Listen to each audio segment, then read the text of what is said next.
ఈరోజు రాష్ట్రంలో జరుగుతున్నటువంటి పరిస్థితి, ఆర్టీసీ కార్మికులు ఒకవైపు సమ్మె చేస్తూ ఉన్నారు.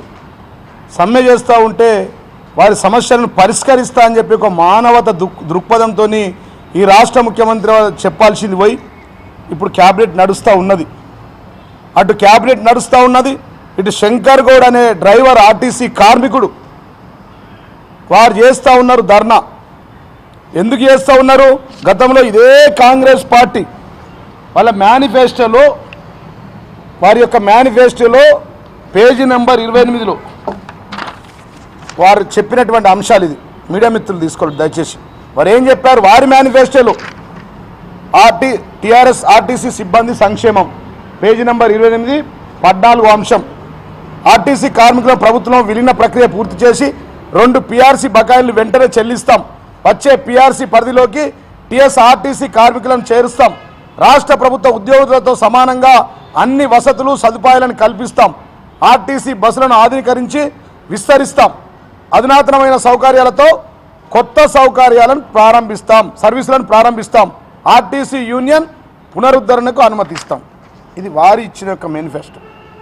అక్కడ ఈ యొక్క సమస్యలపై దగ్గర ప్రభుత్వం వచ్చి ఇన్ని నెలలు అయిపోయింది, ఇంకా కూడా మా సమస్యలను ఈ రాష్ట్ర ముఖ్యమంత్రి కాంగ్రెస్ పార్టీ పట్టించుకుంటలేదన్న ఉద్దేశంతో ధర్నా చేస్తే వాళ్ళని రెచ్చగొట్టే విధంగా ఇప్పుడే ఒకవైపు ధర్నా జరుగుతూ ఉంటే ఇంకొక వైపు పత్రికా ప్రకటన 23/4/2026 ఇది చూసుకోవాలి, ఇది ఇంపార్టెంట్. ఒకవైపు కార్మికులు తమ సమస్యలపై ధర్నా చేస్తుంటే వాళ్ళని పిలిపించి మాట్లాడించాల్సిన ముఖ్యమంత్రి పత్రిక ప్రకటనలు పెట్టి రిక్రూట్మెంట్ చేస్తూ ఉన్నారు డ్రైవర్లను, కండక్టర్లను. మీరు రాకున్నా సరే మేము సర్వీసులను నెలకొల్పుతామని. ఈ యొక్క బాధతో నర్సంపేట బస్ డిపోలో ఇవాళ అక్కడి యొక్క డ్రైవర్ అయినటువంటి శంకర్ గౌడ్ గారు ఆత్మహత్య ప్రయత్నం, పెట్రోల్ పోసుకొని నేను చచ్చిపోతా, ఆర్టీసీ కార్మికుల కోసం చచ్చిపోతా, ప్రభుత్వం మాటిచ్చిన మాటల మీద లేదని చెప్పి పెట్రోల్ పోసుకొని తగలబడుతున్న సందర్భంలో, చనిపోతాను ప్రయత్నిస్తున్న సందర్భంలో ఇవాళ ఆయన పరిస్థితి బాగలేదు. అంటే ఇవాళ ఈ యొక్క ప్రభుత్వం యొక్క పరిస్థితి ఈ విధంగా ఉన్నది. వెంటనే క్యాబినెట్లో ఏదైతే అంశాలని పక్కన పెట్టి శంకర్ గౌడ్ మరి ఆత్మహత్య ప్రయత్నం చేసిండు, ఆ సమస్య పరిష్కారాని కోసం ప్రయత్నం చేయాలి. ఈ క్యాబినెట్లో దాన్ని మొదటి అంశంగా, మొదటి ప్రాధాన్యతగా తీసుకోవాలా. తీసుకోకపోతే మాత్రం రేపటి నుంచి ఆర్టీసీ కార్మికుల ధర్నాలు కాదు, ఈ రాష్ట్రంలోని మంత్రులు, ముఖ్యమంత్రి, ఎమ్మెల్యేలు ఒక్క ఊర్లో, ఒక్క నియోజకవర్గంలో తిరగనివ్వం. దానికి తిరగనీయకుండా కార్మికులంతా నిలదీయాలని చెప్పి సందర్భంగా తెలియజేస్తాను. ఈ యొక్క అంశానికి పూర్తిగా మరి బీఆర్ఎస్ పార్టీ మద్దతుగా ఉంటుందని చెప్పి మేమంతా మీతో ఉంటాం. ఆర్మూర్ నియోజకవర్గంలో నిజామాబాద్ జిల్లా అధ్యక్షుడిగా నిజామాబాద్ ఆర్టీసీ కార్మికులతో పాటు ఈ రాష్ట్ర కార్మికులకు మేము సపోర్ట్గా ఉంటామని చెప్పి సందర్భం తెలుసు. ఈ రాష్ట్ర ముఖ్యమంత్రికి ఏమైనా సిగ్గుందాయా? అసలు ఈ రాష్ట్ర ముఖ్యమంత్రి ఒక ముఖ్యమంత్రి అయినా దేశంలో ఎక్కడ ఏ ముఖ్యమంత్రి లేని విధంగా అటు ధర్నాలు చేస్తూ ఉంటే వాళ్ళని పిలిపించి మాట్లాడింది పోయి పత్రిక ప్రకటన ఇచ్చి మేము రిక్రూట్మెంట్ చేసుకుంటాం, మేము సర్వీసులు నడిపిస్తాం, మేము డ్రైవర్ కండక్టర్ని పెడతామని చెప్పి మాట్లాడతాం.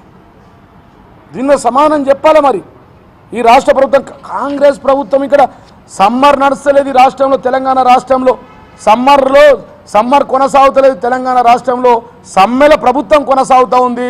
ఇది ఇందిరమ్మ రాజ్యం కాదు, ఈ రాష్ట్రంలో ఇందిరమ్మ ఎమర్జెన్సీ కొనసాగుతూ ఉందని చెప్పి సందర్భం తెలియజేస్తున్నాం. ప్రశ్నిస్తే పరేషాన్లు, ప్రశ్నిస్తే కేసులు, మాట్లాడితే కేసులు, నిలబడితే కేసులు. ఇలా రాష్ట్రంలో హరీష్ రావు గారు కానీ, కేటీఆర్ గారు కానీ, రాష్ట్ర ముఖ్యమంత్రి బయటకు వస్తే వీటి పేరు మీద వాటి పేరు మీద వేధింపులు. అంటే మేము ఏం కొనసాగిస్తూ ఉన్నారు? ఇది చూడండి, మీరు చేసేది ఏం లేదయా, మీరు చేసేది రాకెట్ సైన్స్ కాదయా. ఆ రోజు గౌరవ తెలంగాణ ముఖ్యమంత్రి గారు ప్రకటించింది ఆల్రెడీ. ఏది? ఆగస్టు 2వ తారీఖు 2023 నాడు 4:36 గౌరవ తెలంగాణ తొలి ముఖ్యమంత్రి, ఫాదర్ ఆఫ్ ద తెలంగాణ జాతిపిత అయినటువంటి కేసీఆర్ గారు ఆర్టీసీ కార్మికుల సంక్షేమాన్ని దృష్టిలో పెట్టుకొని ఆ రోజు ప్రకటించింది. ఒట్టిగానే ప్రకటించలే. దాని తర్వాత వారి యొక్క సమస్యలను ఇగో యాక్ట్ 7 ఆఫ్ 2023, మీడియా మిత్రులు ఫోటో తీసుకోవాలి దయచేసి. Act 7 of 2023, the Telangana state road transport corporation absorption of employees into government service act 2023. నువ్వు వీకేదేందా రాష్ట్ర ముఖ్యమంత్రిగా కాంగ్రెస్ ప్రభుత్వంలో నువ్వే అన్నావు కదా నేను గుంపు మేస్త్రిని. మరి ఈ గుంపుకి ఎందుకు పనిచేస్తలేవు ఆర్టీసీ కార్మికుల కోసం? ఇది ఒక గుంపే కదా, నేను గెలిపించిన వాళ్ళే కదా, నీకు ఓట్లు వేసిన వాళ్ళే కదా.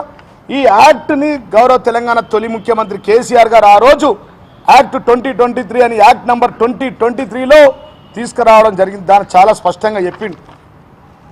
దీన్ని అమలు అయ్యాయా, నువ్వు కొత్తగా జీవో కూడా క్రియేట్ చేయాల్సిన అవసరం లేదు, యాక్ట్ తీసుకురావాల్సిన అవసరం లేదు. దాని తర్వాత మళ్ళీ రాష్ట్ర ముఖ్యమంత్రి గారు స్వయంగా గజెట్ కూడా తెలంగాణ రాజపత్రం, ఇక ఇది చూడాలి,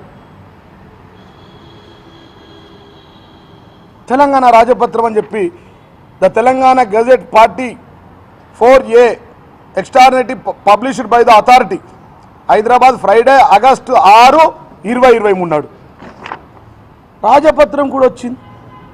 వీటిని అమలు చేయ బాబు అంటే ఇలా శంకర్ గౌడ్ లాంటి వాళ్ళు ఆత్మహత్య ప్రయత్నం చేస్తూ ఉంటే ఇటువైపు క్యాబినెట్ నడుస్తూ ఉంది, ఇటువైపు ఎంప్లాయీస్ను రిక్రూట్మెంట్ చేయడానికి పత్రిక ప్రకటిస్తున్నారు.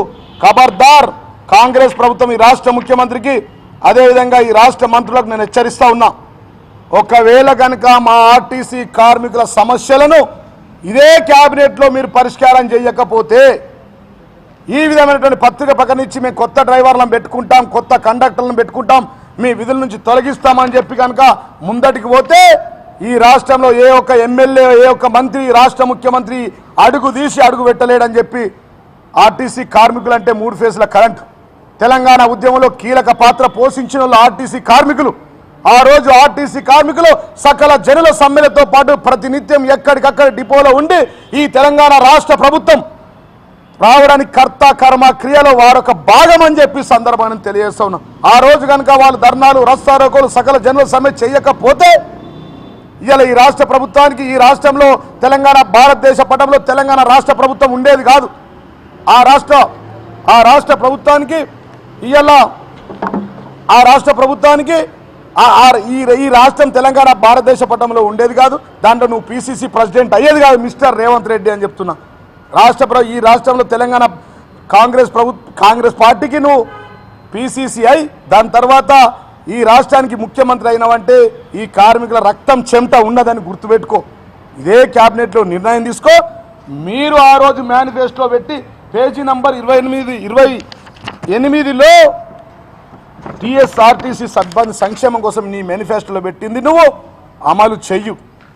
శంకర్ గౌడ్ కుటుంబానికి, ఆర్టీసీ కార్మికుల కుటుంబాలకు భద్రతను ఏర్పాటు చేయి.